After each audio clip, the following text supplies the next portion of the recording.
I gained 60 pounds my first year of grad school. Is the point of me bringing it up. Like, I'm not just saying running down this list to run it down. I'm saying I know it. I experienced it. And the academy will eat us up and chew us out. Do not let the academy kill us.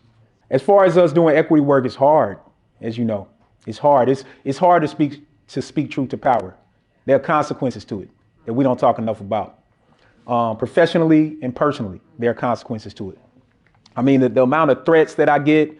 Police have been parked in front of my house, parked in front of my crib with my babies. Like, you know where you taking my mind back to? Like places where I grew up at in terms of how I think about that situation. So I think about it like this. First point is, I talk to people who make me laugh every single day.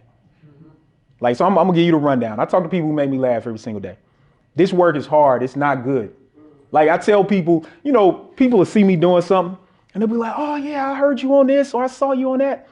And I think they look at my reaction and it's like somber. It's not like a thank you. Why am I doing that? Because if you see me somewhere, that means I'm talking about something bad that's happened to a black person. It's hard. I can't smile about that simply because I'm on TV talking about it. I'm on TV talking about it to try to expose the research that's highlighting about it. So I laugh. I talk to the funniest people I know every single day. I got a funny friend from college. I got a funny friend from grad school. I talk to them every day. Now it's kind of easy because my youngest son is pretty much the funniest person I know. So it's easy. Like, every day I'll be looking at something having a bad day. He say something funny. I'm like, I needed that. And he'll be like, yeah, I know. And then he run off, right?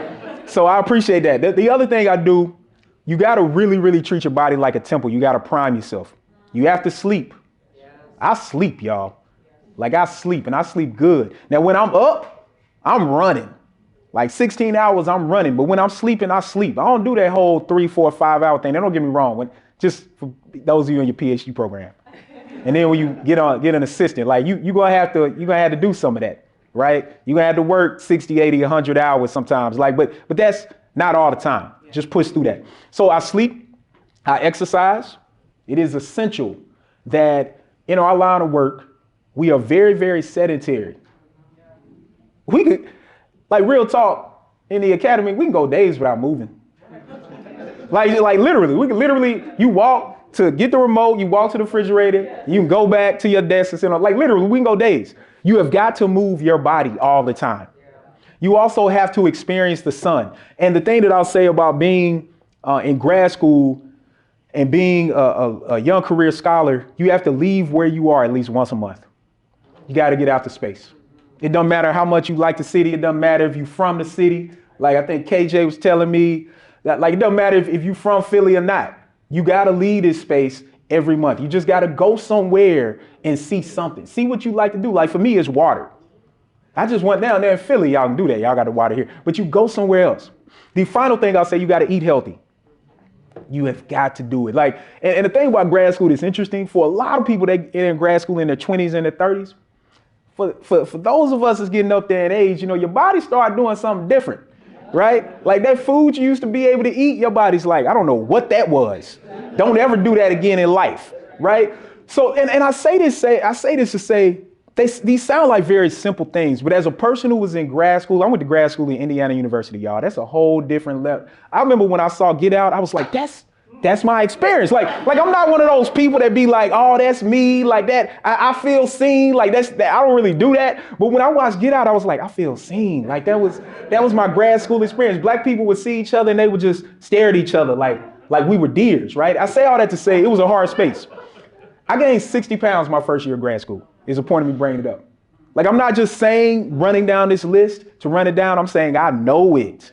I experienced it. And the academy will eat us up and chew us out. Do not let the academy kill us, right? Do not let the academy kill us. Part of what we have to do, we got to realize we are here to represent people who are not here, who have not had the ability to be here. And so we got to make sure we take that seriously. The whole, like, put on your oxygen mask before you give it to other people. Take care of yourself. Like, look, final point, I schedule this stuff. I schedule my workouts. People be like, can I meet at this time? I look on my calendar. Nope. I got a meeting. You don't have to know what my meeting is. My meeting is with me, myself, and I in the gym. Because if you don't do that, you'll look up and you hadn't worked out in 3 weeks because you've been compensating for other people saying yes to stuff that you should actually say no to. This is why I was saying earlier at the beginning to students, Take every opportunity to meet people. Don't just view your education as only classes. That's not why you're here. You're here to interact with people who can transform how you think about things. So as much as I talk about it, and IU was great for me. Bloomington was the problem. But the one thing I remember is that it would take an hour to get from the airport in Indianapolis to Bloomington. And I took every advantage to take speakers every chance I got. I was like, I just got a full hour with Lawrence Bobo. Get the heck with Prudence Carter, with these giants, right? And who come back around. We also have to buck back against the perspective that we're doing research just for pure research sake. No, we didn't get into that for this. And don't let people tell you that applied research is watered down or less than. Now you still got to publish, like you got to publish your work. But once you publish your work, then think of another way to get a line on your CV. Do an op-ed, do a podcast, talk to people, share with a community group who needs to hear your research. Final point of advice that I tell students getting ready to go to school and you all talking to other people or talking to you all, go to where they're giving you the money.